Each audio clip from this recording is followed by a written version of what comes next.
Dubai चली गई है, प्रॉपर्टी सारी जब्त हो गई है, ठीक है।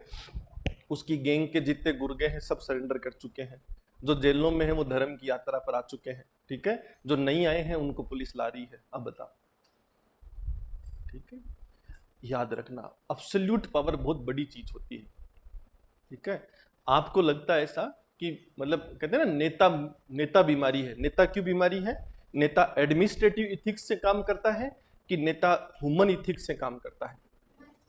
जनता जिस तरफ है ना वो उस तरफ बोलते हैं। जैसे ये बोल रहा है ना इतनी बातें, मैं तेरी माँ का यार हूं, फलाना हूं, कैसे बोल पाता है? कि पीछे खड़े हैं लोग, इसको हाथ लगाते लोग टूट पड़ेंगे, कुछ होगा नहीं, मुकदमों का कुछ होना नहीं है ऐसों को, क्योंकि मुकदमा एक हो तो होना है। अब 100-500 ठुक रखे हैं तो क्या ही फर्क पड़ना है इनके दिमाग में। ये अतीक अहमद को डर क्यों खत्म हुआ? उस पर 100 से ज्यादा मुकदमे दर्ज थे। 100 मुकदमे बहुत होते हैं, 100 मुकदमों का मतलब तो आजीवन कहां रहेगा?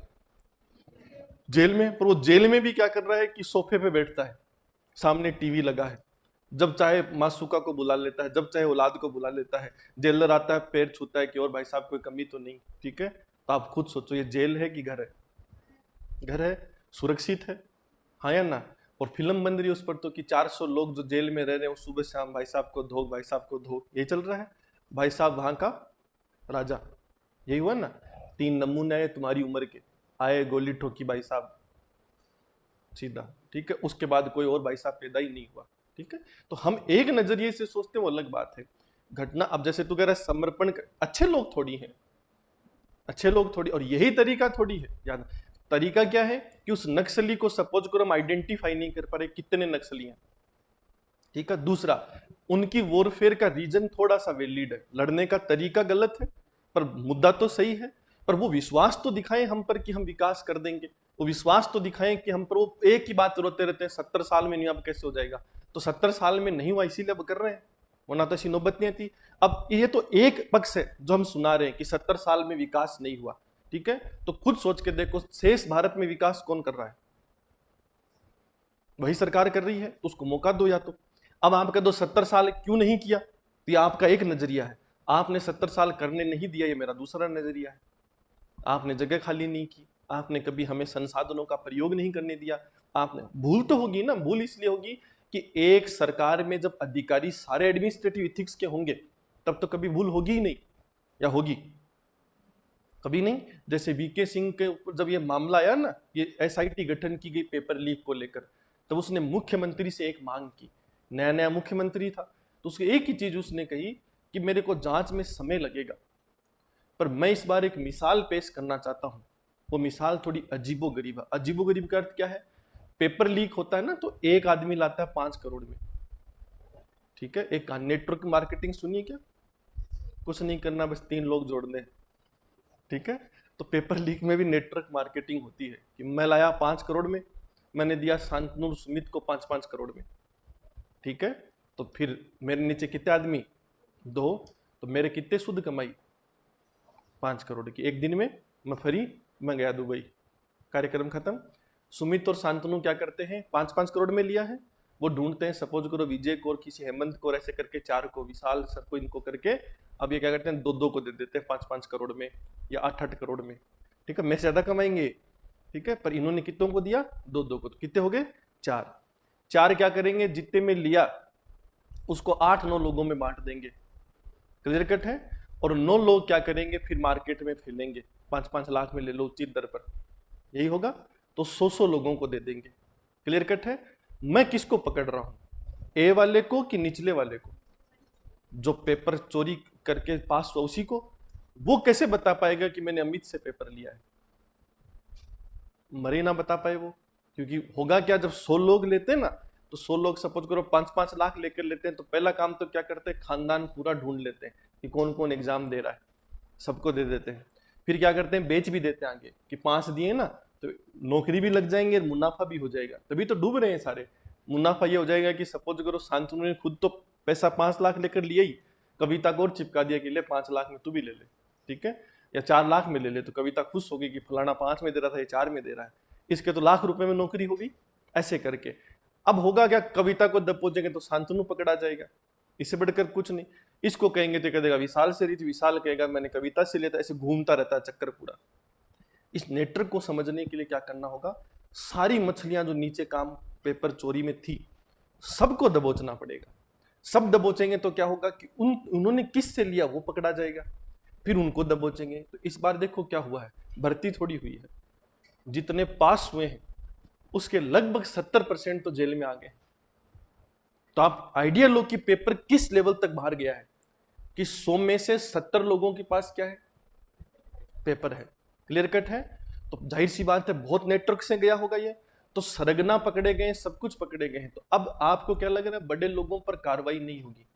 बड़े लोगों पर कार्रवाई नहीं होती ना तो एसडीएम साहब दबोचे नहीं जाते, ठीक है, पर वो कड़ी से दबोच रहे। और ध्यान से देखो कब से पकड़ना शुरू किया था, आज से 8 महीने 9 महीने पहले पहला आदमी पकड़ा था, आज 9 महीने हो गए लगातार पकड़ रहे हैं। रोज खबर आ रही है फलानी एसआई को थाने से उठाया, फलानी को उठाया, डिखड़े को उठाया, ठीक है, किसी को नेपाल से ला रहे हैं, किसी को गोवा से ला रहे हैं, किसी को कहाँ से ला रहे हैं, एसडीएम साहब को उठा ला है, ठीक है। तो ये जाहिर सी बात है कि वो स्पीड से धीरे धीरे चल रहा है। ये है एडमिनिस्ट्रेटिव इथिक्स, एक भी बचेगा नहीं।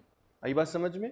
पर सारे ऐसे थोड़ी होते हैं। जैसे सपोज करो हम किसी की जमीन का अधिग्रहण करते हैं, करना पड़ेगा या नहीं करना पड़ेगा, वरना विकास कैसे होगा।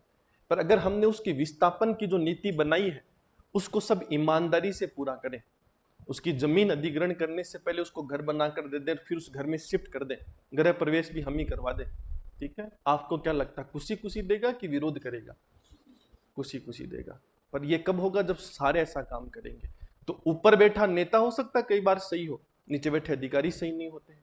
इसलिए कहा गया कि सबको सीखने की जरूरत है, खास कर 3 लोगों को, एक नेता को, एक प्रशासक को, और तीसरी चीज होती है समाज सुधारक को। 3 लोग अगर इथिक्स वाले हों तो फिर सोसाइटी बहुत जल्दी अपग्रेड होना क्या हो जाती है, बहुत जल्दी। पर सबसे ज्यादा अपेक्षित किस पर की गई है, एडमिनिस्ट्रेशन पर। कारण क्या है कि तुम में इथिक्स नहीं है तो हम तुमको पास नहीं होने देंगे, ये हमारे हाथ में है। पर नेता में इथिक्स नहीं है, हम उसको कैसे रोकें? जनता वोट दे रही है, राजेंद्र गुड्डा मंत्री है भारत सरकार का, राजस्थान सरकार का, ठीक है, मंत्री कैसा है समझ लो, तेरी माँ का यार हूं, है, 4 बार का मंत्री है, मायने रखता है, ठीक है। उसको उसके अंदर अगर ये भाषा शैली है उसको क्यों नहीं रोक पाए?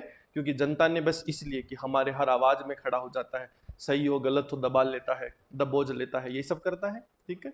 तो आप खुद सोच के देखो, ये जो खेल खेल रहा है इसलिए खेल रहा है कि इसमें इथिक्स की नौबत नहीं आई, ठीक है। समाज सुधारक आसाराम बापू, राम रहीम, ठीक है, नो टेस्ट थोड़ी देना पड़ता, तुम्हारी तरफ प्री मेंस इंटरव्यू पास करना पड़े ना, क्या आसाराम बुढ़ानिया इसमें एडमिशन लेगा, ठीक है, पहले प्री का मेंस का सारा सिलेबस पढ़ेगा, फिर अमित सर टेस्ट लेंगे, फिर पास करेंगे, ठीक है, तब तो पकड़ा जाए या नहीं पकड़ा जाए, ठीक है। तो करना क्या है, अच्छी अच्छी बातें करनी है और अंदर जाकर सपोज करो कार्यक्रम चालू रखना है, यही चल रहा है। तो ये जो खेल है ये है कि तुम पर बाध्यता है, इसलिए सिलेबस में फोकस तुम पर ज्यादा है कि तुम चाहोगे तो चीजें चेंज कर सकते हो। कैसे चेंज होगी कि धीरे धीरे इस माइंडसेट के लोग भी आना शुरू हो जाएंगे, समाज ऐसा बनना क्या हो जाएगा, शुरू हो जाएगा, ठीक है। अब बस करना क्या है, जैसे वो सपोज करो ये समझौता हो चुका होता, ये मुआवजा हो चुका होता, ये सब कुछ हो चुका होता ना, तो अब कई बार क्या होता बाद में हरकतें होती है। सिंपल भाषा में समझना कि जैसे सपोज करो इसने कल इतनी बातें कही हैं कि तेरी माँ का यार, फलाना यार, डिखड़ा यार, तो ये अच्छी बातें हैं कि बुरी बातें? और सोशल मीडिया पर कौन सुन रहा है इनको? सभी लोग सुन रहे हैं। तो क्या क्या मैसेज जा रहा है लोगों में? जैसे आप जैसे लोग तो थोड़े पढ़े लिखे हैं ना, तब तो आप कहेंगे बेहुदा आदमी, यही ना। और अगर आपकी समझ नहीं है, मतलब आप थोड़ा उस वे में नहीं सोच पाते हैं जिस वे में सोचना है, तब आप क्या कहेंगे, इसमें तो दम है रे, ये तो पुलिस को डरा देता है, यही ना। तो इसकी तो छवि बढ़ रही है, यही हो रही है। पर सही कामों से कि गलत कामों से? गलत कामों से। अब वहां इसके खिलाफ कोई एक्शन क्यों नहीं हो? मतलब ये सिचुएशन दी है मैंने तुमको, ये केस स्टडी एक तरीके की, समझ में आ रही है?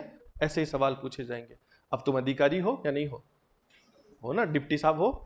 तो अब सोचकर बताओ कि अब क्या तुम क्या करोगे इस सिचुएशन में?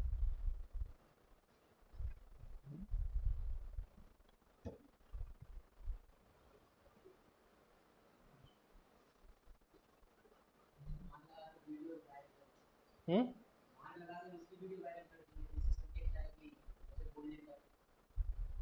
ऐसे तो वहां तो दंगा हो जाता मार लगाते तो। इसीलिए तो नहीं बोला होगा ना, या बोला होगा भाई 100 पुलिसकर्मी हथियार के साथ हैं, लठ के साथ हैं या नहीं है ना? तो फिर वो क्यों नहीं बोल पाए बेचारे? उनको बुरा नहीं लग रहा है क्या ये सब? लग रहा है ना, वो गर्दन ऐसे कर रहे हैं। एक एक ऐसा ही था, ठीक है, वो इस उद्योग नगर का प्रभु सिंह के नाम से, वो थोड़ा रिटायरमेंट के करीब, अभी 2-3 महीने बचे हैं, ठीक है। तो उसने कहा ले मैं बताऊं तुझे, तो उसको रोका सबने कि रुक तू रुक। तो उस डोकरे को बेचारे को भी साइड में लेके गए कि तू काबू में रह, ठीक है। अब पुलिस वाले को ही रोक रहे हैं कि तू रुक, संयम मत खराब कर, ठीक है। बाकी नहीं कर रहे। इंस्पेक्टर गर्दन ऐसी कर रहा है, पीछे चला जाता है, आगे चला जाता है, वो चिल्लाते रहते हैं चुप हो, कैसे खड़ा खड़ा सुन रहा है, ठीक है। संयम है या नहीं है? तो ये क्यों है, मैं तो ये पूछ रहा हूँ। क्यों का रीजन अभी समझाया ना थोड़ी देर पहले, कि अगर जैसे तूने कहा मार लगा देंगे तो गड़बड़ हो जाएगी। लोग हैं, भारी मात्रा में है, पत्थर फेंकेंगे। हाँ, ये मत सोचो कि रोक के नहीं जा सकते, रोक तो सबको सकते हैं, पर ध्यान से सोचो कि जो मुकदमों में फंसेंगे वो कौन होंगे? आम आदमी। इसका क्या है? इसके तो 100 के जगह लिखा जाएगा 101, यही ना? तो मुकदमों में फंसेगा कौन? आम आदमी। जीवन किसके खराब होंगे? यही सब सोच के तो उसने नहीं किया ना, तो उसकी इथिक्स थी इसलिए नहीं किया, हाँ या ना?